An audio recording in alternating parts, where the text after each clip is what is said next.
حضرت عمر نے انہیں گورنر مصر بنا دیا۔ ان کا بیٹا ایک عام آدمی کے بیٹے کو کہنے لگا چلو اپنا اپنا گھوڑا دوڑاتے ہیں، بھلا کون جیتتا ہے۔ گھوڑے دوڑے، عام آدمی کا بیٹا جیت گیا۔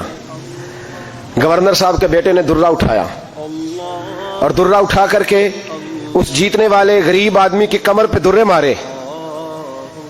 اس کو جب درے لگے تو بیٹے نے گھر آ کے باپ کو اپنی لہو لوہان کمر دکھائی۔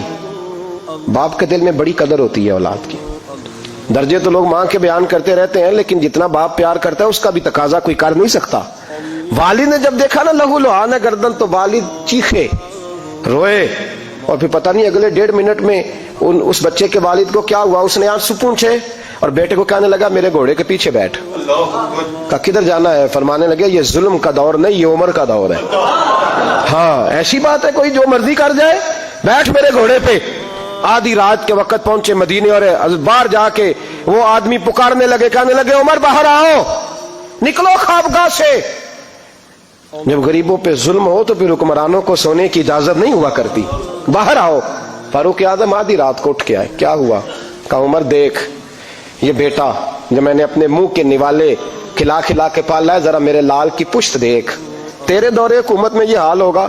حضرت فاروق اعظم نے کہا جاؤ بلا کے لاؤ فاتح مصر کو۔ حضرت عمر بن عاص بیٹے سمیت آئے۔ جناب فاروق اعظم فرمانے لگے مجمع میں کھڑا کر کے، فرمایا کیوں مارا تو نے اس کو؟ گردن جو گئی۔ فرمایا تو گورنر کا بیٹا تھا اس لیے مارا ہے؟ اس غریب آدمی کے بچے کو کہا درے پکڑ اور گورنر کے بیٹے کو اس کے سامنے مار، اور اتنے مار کے اسے سمجھ آئے۔ جب اس کو درے لگ رہے تھے تو لوگ دیکھ رہے تھے۔ تھوڑی دیر گزری تو حضرت سیدنا عمر فاروق رضی اللہ تعالیٰ عنہ نے فرمایا گورنر مصر کو بھی سزا دو، اس کے کپڑے اتروا کے اسے ٹاٹ کا لباس پہناؤ۔ لوگ کہنے لگے حضور گورنر صاحب کی کیا غلطی؟ سنو اور یاد رکھنا۔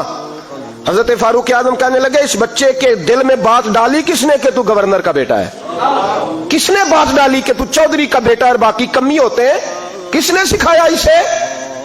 وہ طاقتیں بھی ہم کچھ لیں گے جو سکھاتی ہیں کہ فلانا بڑا ہے فلانا چھوٹا ہے۔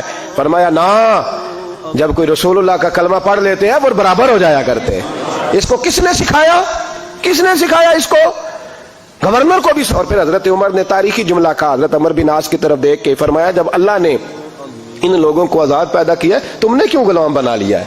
جب رب نے آزاد پیدا کیا تم نے کیوں غلام بنا